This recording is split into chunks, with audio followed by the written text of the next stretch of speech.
I think what's happening right now is the AI and automation of outbound and, automated calls, automated emails, now AI agents doing stuff. Any kind of cold outbound, I think is just like dead, because it's all just spam now.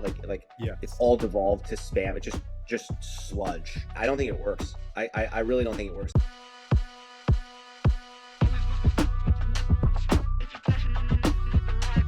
Welcome back to another episode of RecTalk. I'm your host, Nitin Sharma, founder and CEO of RecTools.io, co-founder of the Recruitment Curry Club, RecCircle, and a whole range of other stuff that I get involved in, including the RecTalk podcast. You are listening to officially now the largest podcast in the recruitment space, and I thank you for joining us. My guest today, you'll know him from the activity that you see from them on LinkedIn. You'll have seen their stand at the Recruitment Agency Expo in London recently. It's Francis Larson, CEO and founder of Ascen, who are a global employer of record company. We're going to talk about what that actually means to you as a recruitment business based in the UK, how you can benefit from their services, and why they are a RecTools recommended supplier. So, Francis, first of all, mate, thank you so much for joining me. Thanks for having me on. Right. How are things across the pond at the moment? I know there's been some changes. There's a lot of uncertainty happening, or certainly that's what we're hearing this side. How are things for you guys with boots on the ground, and how are you finding it? Yeah, I think so. We're an employer of record in the U.S. is our primary markets. We have an entity in Canada, and then we operate globally. But the U.S. is primary for us, and that's where we have thousands of employees and recruitment companies of all types, and a ton from the UK coming into the US. Right now, I think the level of uncertainty is extremely high because of the tariff situation.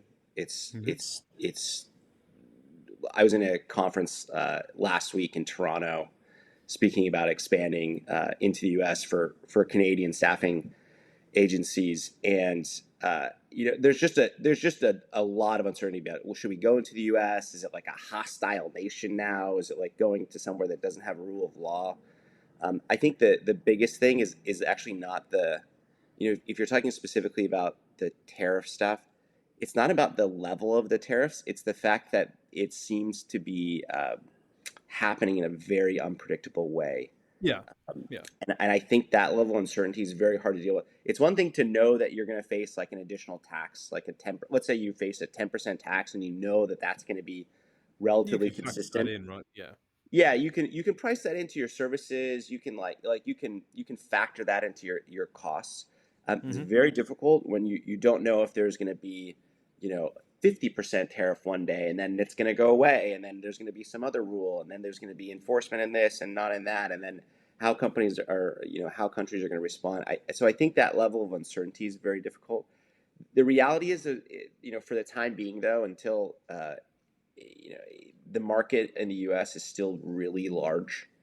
It's a huge market, and the amount of staffing activity is likely not going to go down significantly, even if there's like a massive recession in the U.S., which is, I think, like pretty likely at this point.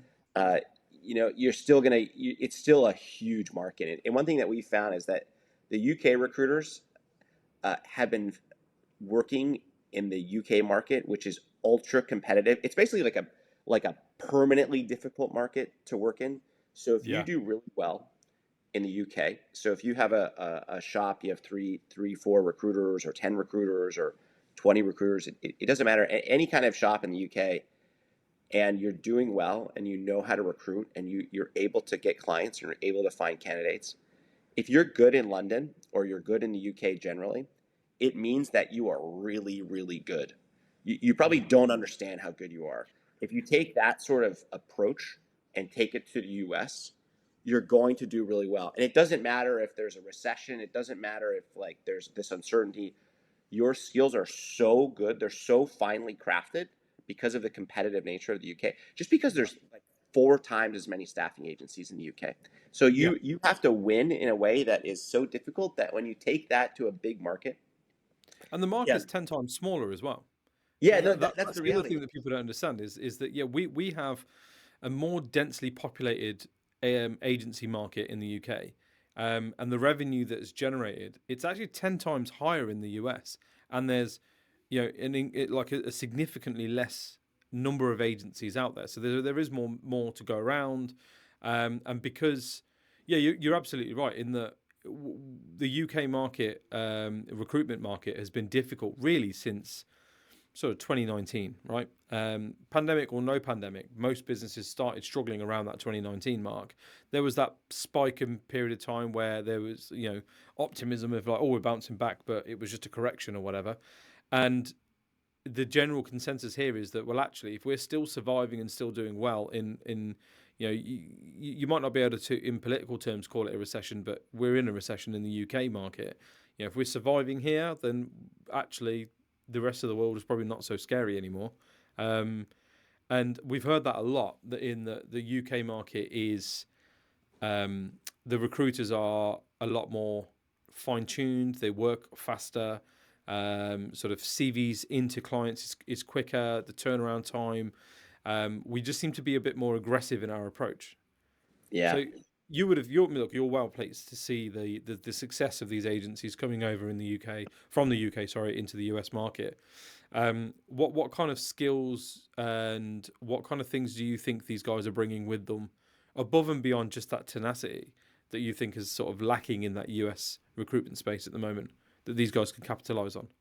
I think it's tenacity. I think it's I think there's a level of sales. I mean, a lot of this is being 360. So Hmm. the UK recruiters, they're good at recruiting, but they're really good at sales. So they understand the speed. They understand like client, the mercurial nature of clients. Like you Hmm. have to like get something in right away. You have to work on the momentum of the deal. Time kills all deals, and UK recruiters, they seem to understand that intuitively really well. So like they understand the speed, they understand the nuance of dealing with clients. That like one of the things that happens in at least in temporary staffing, and also in direct hire permanent recruiting, like if the client has a need and they need something on Friday, you have to do it. You can't wait 4 days to Mm. get something done. You have to give them what they need right away. And the UK recruiters are really good at that. And in staffing, that degree of urgency, and it sucks because we're in this market and everybody's urgent all the time. But in the reality is the people who have like a high level of like sort of internal urgency, and Hmm. that works with the client, they just do really well. And there's low barriers to entry in the staffing market. I'm constantly surprised by this, by the way. Like staffing is, to set up a staffing company is the easiest thing in the world. You just have to have like a recruiter, and like you put a gate ATS maybe, and you find a client, and then you go get a candidate. It's so simple to set up. I mean, there's other things like back office and capital and other things like that, but it's so simple. But like some recruitment agencies, even though there's so low barriers to entry and there's so many other competitors, some find a way to like grow rapidly, and they Mm. become like big companies. And it's shocking. It's like, how on earth can they do this in such a competitive market? And I think it comes down to, a lot of times it's like they like focus on something like really, really, like really narrow. Like they Yeah. have some skill Super, set they're super looking niche for. sector. This is what we Yeah, do. This is all we do. We'll this never is what we deviate do. from it. Yeah. Exactly. And then the other thing is they're like, they have a really high level of service, and a lot of that is down to speed. Like they're like really in tune with their clients, what their clients need, and they work fast, and they just have a really high level of service. And you put that focused and high service level together, and companies can do really well. There's other things beyond that, like scaling, like how do you build out your team and stuff like that. But we've seen that like just like really two ingredients can get you up to like 10-20 million dollars in revenue, at least in the US, like pretty easily. Which is more than what they're doing here, right? Most recruitment agencies in the UK are not hitting those sorts of numbers, right? What's the sentiment within the market though, from a client perspective? Are they a lot more open to now? Do they now also acknowledge that actually UK recruiters do bring a certain dynamic that perhaps the local market is lacking, and are they a lot more receptive? Because when I ran my recruitment agency, which we started in 2014, no 2014, sorry 2017, but I've been in recruitment since 2014, right? The US market was always difficult to crack in there was this element of no, you're across the pond, you don't quite get it, you don't get what we're looking for, that kind of thing.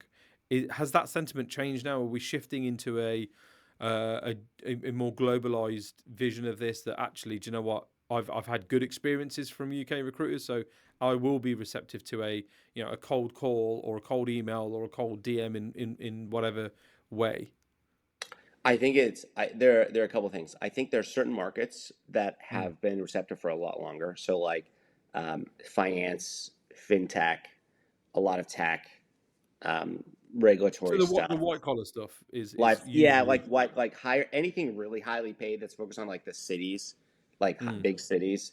I think those areas have really been open to UK recruiters for a long time, and they do really well. And I don't think the clients care at all because the clients are already like pretty global, and they're working with like big teams. Like if you work with clients that are large enterprises that have global offices, like they're going to be fine talking to a UK person because they already do that, and their business is already global. So we see that, especially like anything that goes in London is going to work in New York.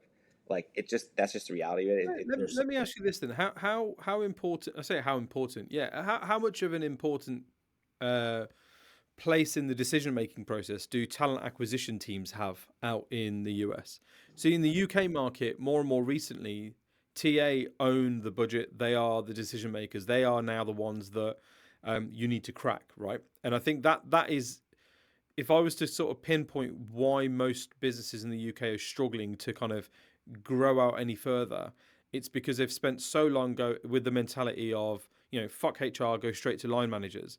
And that has now become an issue because talent acquisition have a seat at the table. They are, fully aware of budgetary spend. They're in control of the supplier list. They're in control of, they've got the buy-in now from most of the line managers in the business. So that deviation of let's just go bypass them doesn't work anymore.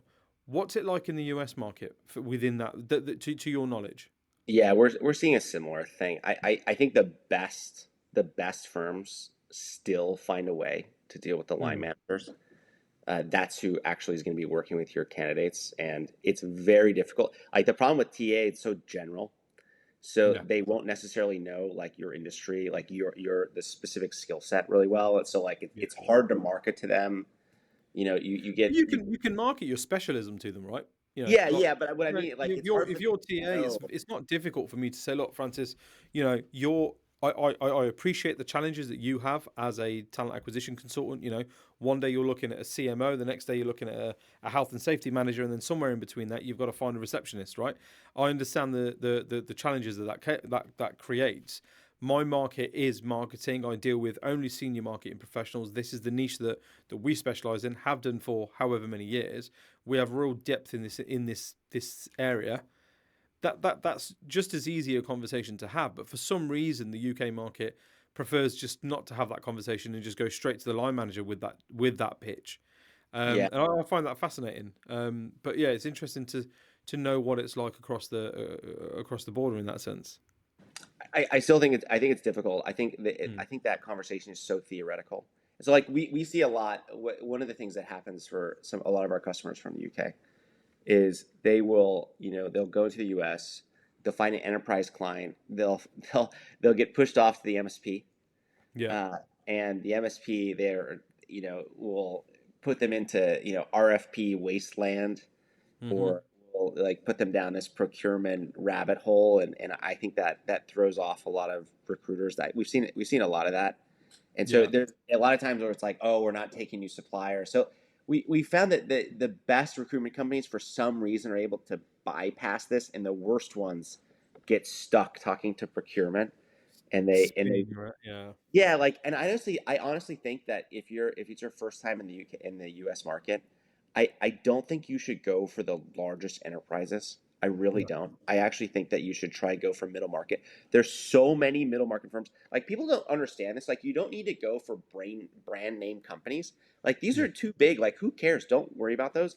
There are so many companies that are like 20 billion market cap and below, Hmm. and there's just so much wealth Yeah. just in general in the United States. There's so many big companies all over the place. But And most of those businesses are not mature enough at that stage to have a structured talent acquisition department and a procurement department and that kind of thing, because they've experienced the boom where, they're so busy keeping the operation running that they haven't looked at processes and so on.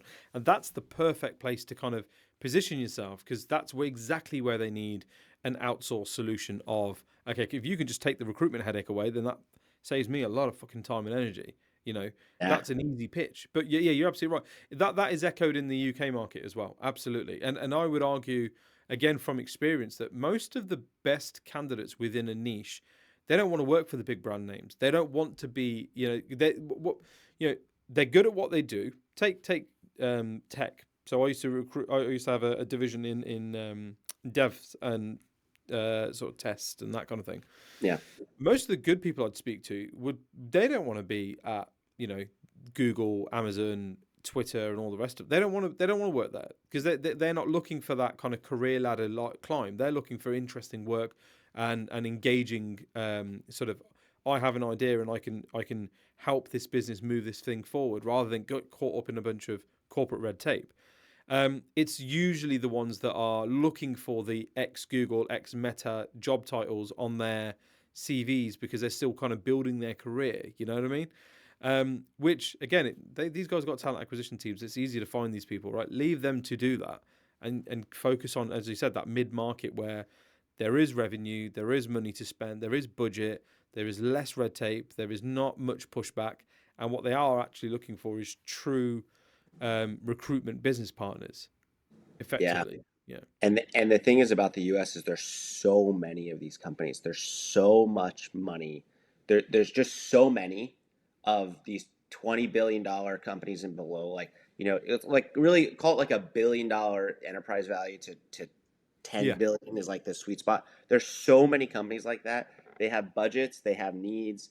Maybe they're in tech. Maybe they're not. But they're somewhere they have it. They really are. They're expanding. They don't have some crazy procurement setup that they're no, going to put you in there. Don't have an MSP. Like some of these foundational AI companies, like the Frontier Labs, like they'll be worth like $100 billion, and they don't have a procurement yeah, they don't have like a contingent workforce program that's rigid at all. So you get these like little recruitment firms doing insane volume with some of these frontier labs that are and it's purely because they're just not used they're not working with the huge recruitment agencies. yeah. They're thinking differently. They don't have a setup. They're willing to take new firms because these firms are new themselves. So I really think that if you're coming to the US, you just think, okay, there are just way more companies that are Hmm. within a range that are going to work with me, and Yeah. they're all over the place. They don't have to be in San Francisco. Don't go for the brand names. Like you try to go for like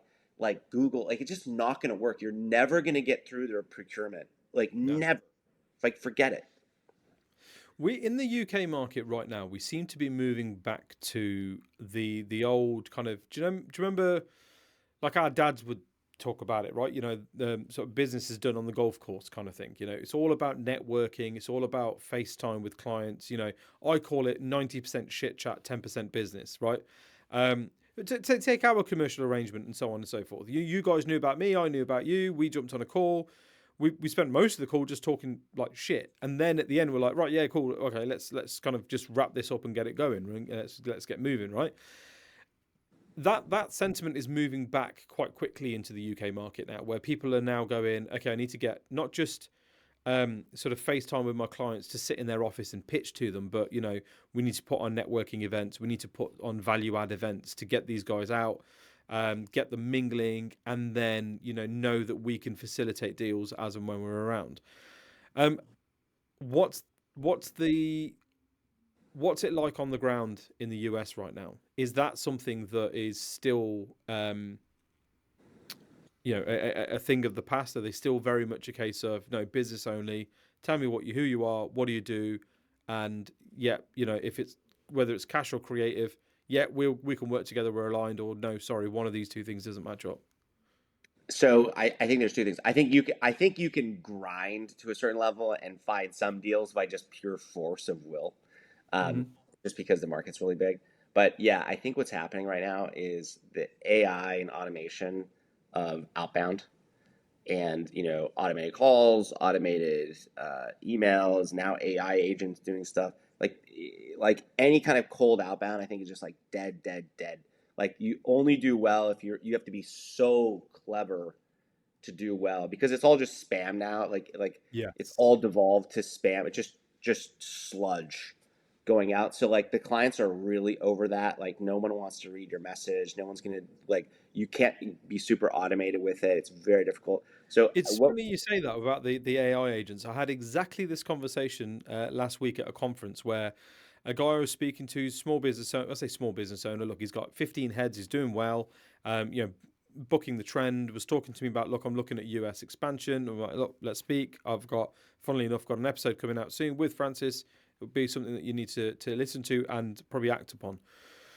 And he was sort of like, yeah, so, I'm looking at things like the automated outreach, but then also I'm looking at these AI bots that can make the calls for me and line up, like almost act as SDRs. And I kind of went, listen, I don't know about that. Like, I know personally that I hate that sort of outreach. And if somebody did that to me, I'm never going to, you could be selling the best thing in the world. You could be offering me a Porsche at like 10% of retail, but I'm not interested. I don't want to deal with a firm like that. Is that the sentiment at the minute? Because I know that US is very AI first, and they're very open about kind of wanting to be leaders in the AI space. What about the people doing the do? How are they about AI and automated outreach?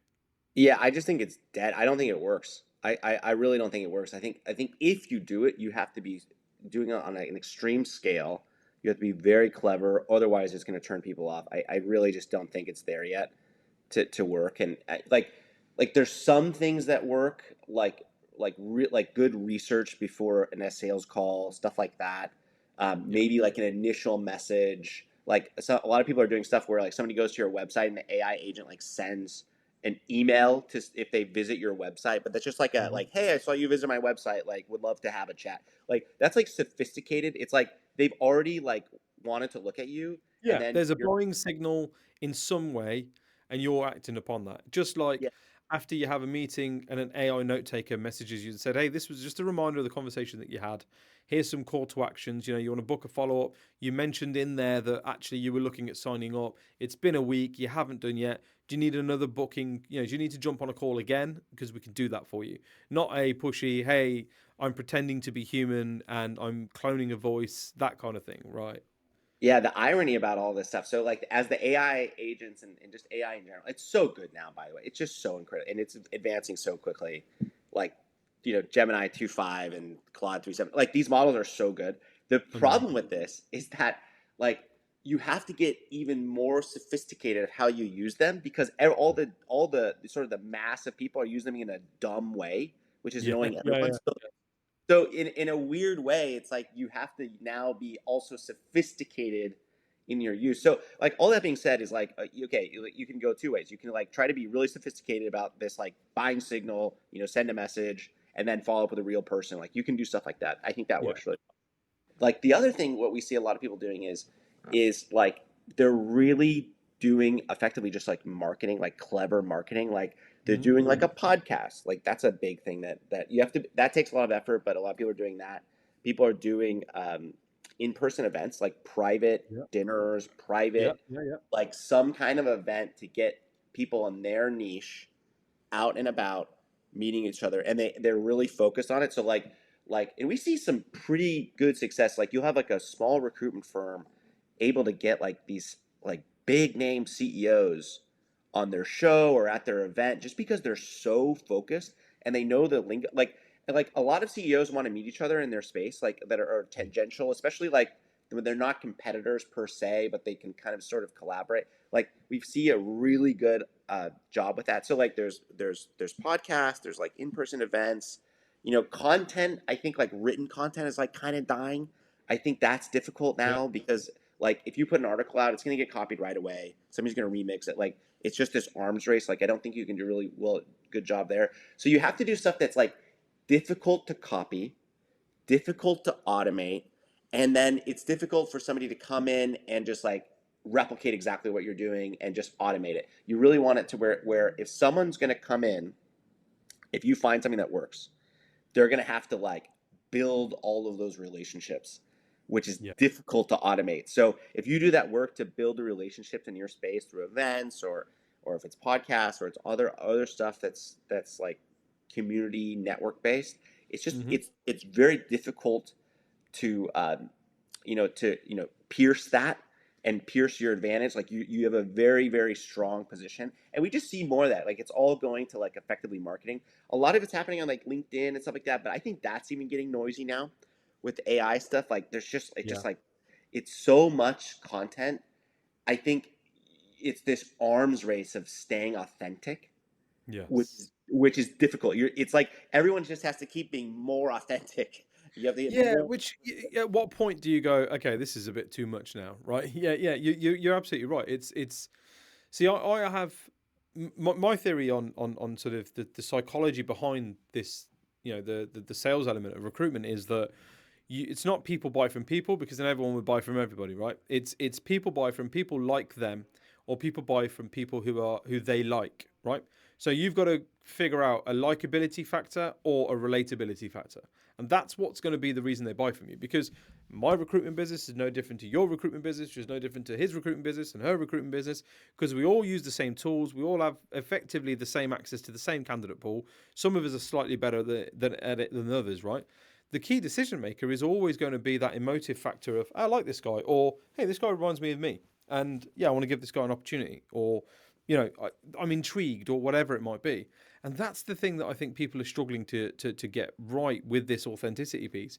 You don't have to be a thought leader. You don't, and not every LinkedIn post of yours has to be, um, you know, I know this much about my market. Shut up, sit down, and listen to my mini TED talk. Right?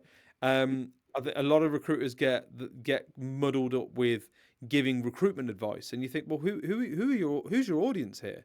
You're in recruitment, and you are trying to win clients and candidates over as a person of interest.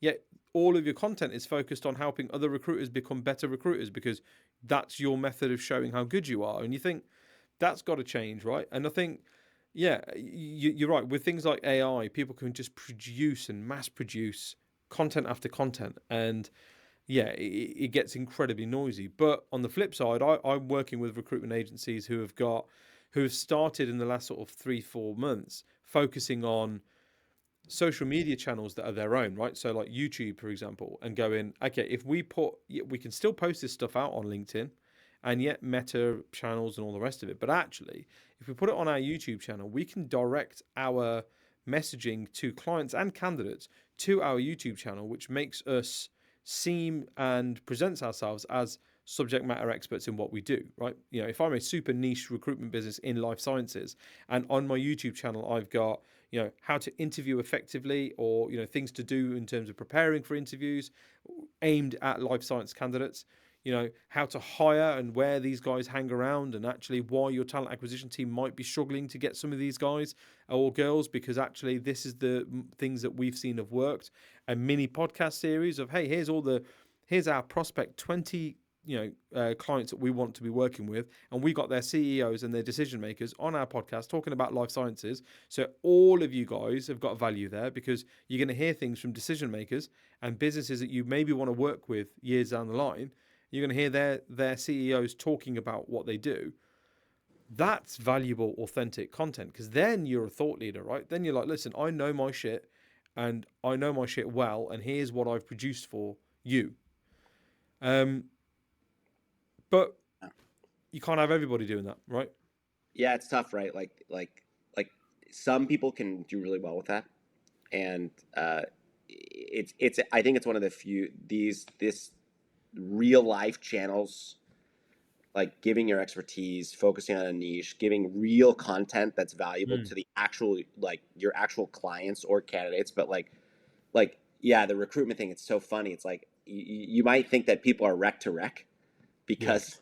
because Yeah. they're like all their content's like focused on other recruiters. It's like, no, this is totally Yeah. wrong. Here's why I'm better than other recruiters. And Yeah, I can it I can bet crazy. I'd bet my mortgage on the fact that when they sit in front of clients and when they finally get an opportunity to sit in front of a client, that's all they do. They sit and talk about how much better than their competition they are.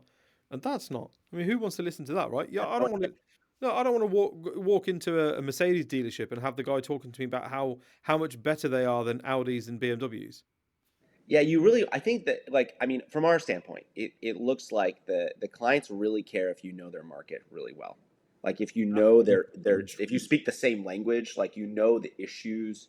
Like it's like this, and I go back to the AI companies, right? So like if you're big AI frontier lab and you're looking for recruitment companies and you want to talk to a recruitment company that like actually knows about AI stuff, Yeah, that they get it. Like it doesn't matter the recruitment skills you don't really care about. You're like, do they get what a good AI candidate looks like because yeah, they understand the technology, they know the space, they're aware of like they're in the news, like they know what's coming out, like yeah, yeah, they're yeah. just like in it, like to a Yeah, high true degree. And you specialist, can not just somebody that's going to go, oh well, you're in AI, and this guy used to work for Open AI, so I've sent his CV to you, and you think, what are you doing? Yeah, crazy, yeah. So I really think, and the clients will know right away. They know right away if you're full of it. They know, they can smell it. Like so, I really think that you just have to know your market so well, and then getting your team to know the market. I think that's like it's one thing for the recruitment agency founder to like know this stuff. It's mm, another thing to get your team to do yes, that, like all the team, and that ability is what I think was what starts separating like the good companies. Because like okay, you get like two founders of recruitment agencies, like okay, you scale it to like $3 million a year, okay, or whatever, something like that, or 2 million pounds, yeah, whatever. Like you know, you scale it to that, and then you're kind of stuck. And the companies that go to 10 million, they figure out how to replicate what they are doing well to their team, yeah, and then you know yeah, then one layer below that, and that's where we see people get stuck. It's like they're really good at like they can do it themselves. Maybe they can have like some like low level recruitment people kind of do it, but to really scale, it's like you have to have systematically teach everyone in your organization to like really understand what you do. Like mm, like here are our type of clients, here what they care about, like here's the market, and like for every recruiter in your organization to understand, every salesperson recruiter to like really understand that stuff. It just really comes through. Like we see this in the US, like I use this example a lot, but like somebody who recruits to like schools with nurses, like mm-hmm. understanding what schools care about and understanding like nurses, like that's a really good area to prove to clients that you understand what a school or like a you know like an elementary school or high school Yeah, in the U.S. cares about. Like they're going to care about certain things. There's certain language that you have to use, and all of your salespeople and recruiters, they all have to use that language. And yeah. if they don't, the clients are going to be like, I don't want to. Like you don't. You've obviously They never just done don't this. get it. Yeah, yeah, yeah. Yeah. It's funny. Is I had a very similar conversation about this with Jeremy Snell, who's a renowned L&D trainer and specialist, right? And we were talking exactly like this because we talk about as business owners and as sort of managers and stuff. We talk to our teams about pain points, right? And generally speaking, we always seem to focus on the pain points that recruitment brings, right? Oh, we know how expensive recruitment can be and how time consuming recruitment can be. And think of all the things that you could be doing if you weren't doing the recruitment. And you're like, listen, that's a tough like gig that you're spinning here because that's a hard thing to convince somebody, right? Oh, recruitment's hard, isn't it? You shouldn't want to do it on your own, should you? You really need help, don't you? Or you could go, listen, we get your market, we get your pain points. As you talk about the academic sector, I understand. My wife is a teacher in the primary education space, assistant manager, assistant head teacher, but also kind of running a classroom. Someone talking to her about the pain points that she has around lack of time to plan, lack of time to invest in the rest of the team that she's in charge of, and then also having to behavior manage and all the rest of it. That's speaking her language. That's the bit that's going to make her be like, yeah, no, I agree. And then when you say, and recruitment's a bit of a pain in the ass, isn't it? Do you think maybe you want to use us for fixing that? That's an easier sell. Whereas if all you're going to do is just talk about how hard it is to sell, to do recruitment, you may as well sit there and be like, "Listen, my job's really difficult. Give me a chance to do it for you, right?" There's no, what's in it for me. We talk about the what's in it for me. There's just none of that. What I've got a question for you then around kind of boots on ground versus expanding from the UK. how important do you think having boots on the ground in the US market is right now, or Uh, will be moving forward? I wouldn't I wouldn't invest in it right now. Right now, this is like a time specific thing. Yeah, yeah, I wouldn't move anyone from your recruitment company to the US right now. And I think there's a lot of risk. I think uprooting somebody's life, they might get refused they might have a visa and might get yeah. refused at the border right now. Like in the US, like we know a ton of people on visas, like lots of people on various type permanent residents, people on student visas. Like people are afraid to leave and come back. So Not be like able to. Yeah, yeah, yeah. yeah, so like having a visa here, it's like it's such a high level of uncertainty right now that I think putting somebody like having somebody on your team or even yourself go to the US and try to set up shop in the US like on the ground having a visa, I think it's really risky right now. This is I think where it's this is where companies like yourselves come in so handy, though, right? Because you don't have to, and that's the point. And I wanted to kind of almost wrap up on sort of the process with you guys, because one of the things I really respect about the employer of record model is that you guys don't charge anything until I make my placement. Do you know what I mean? It's not like I've got to, an onboarding fee and then a subscription to you guys and everything else. It's we want you to succeed. We don't want you to we don't want every recruitment business in the UK saying we're going to recruit in the US because you're getting, £1,000 sign up fee for every single one that talks to you. You want the best of the best to be like, yeah, look, you're going to do that. You've got all the right attitudes and behaviors. You've got the right understanding. You're in the right market. Talk me through what the process is. So if I'm a niche recruiter in the UK market, I'm very good at what I do. I do want to expand out and kind of double my revenue targets that I've set myself for this year. What's the process and with working with you guys? so we're an employer of record specifically for staffing agencies, recruitment agencies. So we only work with staffing type companies, Yeah. whether it's a small firm that's coming from, that's just starting up, whether it's a bigger firm in the UK that's expanding to the US, whether it's a staffing platform that's we have a ton of these digital staffing Yeah. Yeah. platform customers as well. So we only work with staffing, and what we do is we become the employer of record of the worker. So we're the legal employer. So if you're going to be doing contract jobs, you don't have to have an entity. You don't need insurance. You don't need to have even funding because we fund most of our customers. Like 65% of our customers we fund, and you just don't need to have any of the payroll software. You don't need to get registered. You just don't need anything. Like if you find a candidate and you find a client and you make a deal, you can put it onto our system. We become the employer. We do the onboarding. We'll handle the timesheets. If you don't have that, Hmm. we'll handle the funding for it. We handle everything. So it really makes it as if, almost like it's a margin only deal. Like it's just so Yeah. easy for you to just get set up and started. And that's what I'm saying about like boots on the ground stuff. You really don't need that to get started. Like if you're willing to stay up a little bit later in Yeah. the UK, like willing to work like realistically like US East Coast hours, then Hmm. the clients are not going to care, especially in any knowledge work, office type work. Like clients are not going to care that you're from the UK.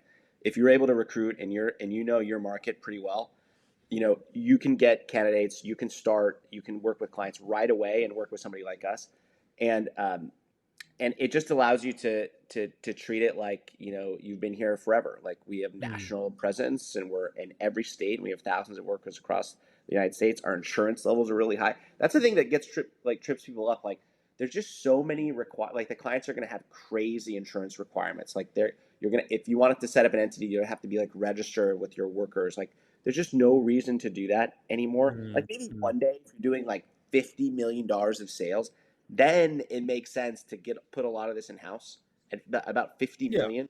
But like before Let's get then, you there first, though, right? you're a huge company by then. You're like Yeah. you're a top 400 staffing Yeah. agency at that point. So like it just doesn't like by the time you get there, it just doesn't matter. And so like and like you said, we don't charge like, and this is the case for most employers of record. Like we don't charge anything unless you're actually running payroll. Like you have to Mm. be running workers payroll and billing. And there's like one thing about the employer of record space, it's very crowded. So if you type in like employer of record on the internet, you're going to see like 100 people, Yeah. or like 200 employers of record. But most of them are not for you. They're not for staffing agencies. They're made for people hiring a permanent employee in another country, and Yeah. they charge in a way that's not. It doesn't work with staffing agencies. They'll do like a fixed fee per month, and it'll be for the whole month, no matter what, whether they work 5 hours or they work, Yeah. Yeah. Yeah. 160 hours, it doesn't matter. So like they'll have a fixed fee. Like they won't allow for like any kind of hourly pay or anything like that. Where in the U.S., most of staffing is hourly.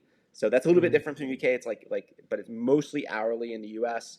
A lot of weekly payroll, almost like most of the staffing agency is weekly payroll. So most employers of record won't do that for you, and they don't get staffing. And a lot of times they won't even allow you to do staffing technically. So Yeah. there's Because only then, like a yeah yeah, they know they're not right for it, right? So yeah. yeah. Okay. That's right. So we're one of the employers of record that are specifically focused on staffing. So Yeah. like our fees are percentages of payroll, like as opposed to like some fixed fee. It's based on what they actually work, or hourly stuff. We work with it. We'll do your invoicing too, like if you need it, which means that you can like make sure you're billing correctly for all these hours. So all of that stuff combined, it makes a perfect staffing employer of record. And there's Yeah. only like 5 or 6 of these that are really viable. Everything else you see on the internet, for employer rec, you're gonna lose a lot of money if you try to go through them, because you're gonna get charged for stuff that you really didn't want. I hear. I hear. One last question for me is it's a question that I had messaged into me. There's a handful of uh, businesses out there who have clients who work in a market where the clients potentially would want to hire somebody out in, say, the States, for example. Is the employer record solutions something that the recruitment agency should be introducing to that client? So, say, for No. example, you know, all right, okay, Oh, so no, I don't think so. So like we for instance never work with end clients okay, directly ever. We never do. We only go through the staffing agency. What you should do is you should get that deal with the mm-hmm. client and then put it through someone like us, and then the client feels they're working with you. That Oh, I like see. as a Yeah, staffing yeah, yeah, agency, yeah. you should like So take rather the than like making the introduction, you go, listen, you want to hire this person, they're out in, Texas. We can payroll them for you, and actually they can work for you from Texas, and you maintain that relationship there as well. Yeah, that's good. Good That's point. right. Yeah, what we find is really important. And most employers of record go directly to end clients, and Yeah, we never do that. We never want to ever be like competing in any kind of way, because a lot of employer of record, they what they really want is that enterprise client, and they want cool. that direct Yeah, relationship. And they'll work with a staffing agency, but they really don't want that. They want the big enterprise client. We're not like that. We're like only working with the staffing agency. And I just think like staffing agencies in general are just so like their candidates and their clients, that is their business, and they're yeah, so protective over this. And so what we found, that this is like something that's sacred, and that you have to like really really like honor this, because yeah. that's all they've got. Like it's just like their client and their candidate, and what else is it? What else is recruiting than that? No, that makes a lot of sense. That makes yeah, absolutely. Mate, this has been really insightful. Really appreciate this. Is there any closing thoughts? Anything that you want to leave us with? I think the biggest, like I this is a theme that I think is I spoke on a panel last week in Toronto, and this theme came up, and there's a lot of disruption going on with recruiting right now. Yeah. The AI stuff that we were talking about, the Mm-hmm. AI stuff is changing. You know, everybody, the big firms are getting disrupted by small recruitment agencies that are able to use AI effectively and like intelligently. Yeah. So interestingly enough, like like using AI in recruiting effectively, and their operations. Sometimes, like we talked about, like intelligently using it for sales, but only in a smart way. The firms Yeah. that do a really good job, they can have like 5 people and compete with a 400-person staffing agency, or Yeah. 1,000-person staffing agency. So that's like one area that's like a huge area of disruption that we're seeing, just Mm-hmm. massive. Like the winners and losers are I think like I don't think the big players understand how fast some of these players are growing. It's Yeah. incredible. A lot of them are our customers, Well, which is they've never taken notice of them, right? Yeah, and it's just They've always been the not even the the hyenas that join the pack afterward, that pick at the carcass afterwards. They've always just seen them as like little flies that come and take what's theirs, and then off they go. The big chunk is ours, and then who cares about the little bugs? But now, certainly in the UK, I've seen the REC reports, and they're missing profit calls. Revenues are down month on month and year on year. It's interesting to see, because for each time they've got somebody like James Reed going on the news and talking about how absolutely dead the recruitment industry is right now, I'm speaking to recruitment firms who are doubling and tripling their turnover and their profitability, and they're not making more headcount adjustments. They absolutely, like you said, they're leveraging technology and carving out their niche in their space. So yeah, maybe we're entering into the decade of the boutique recruiter. I really think that, and these firms are just growing rapidly, and it used to be like you said, they were just like they would stay small, but they're breaking through because Yeah. they're able to get so much leverage with the AI and just Mm-hmm. technology in general. So like and we see these firms, they're like, they go to 1 million, then they're 5 million, then they're 10 million, now they're 30 million.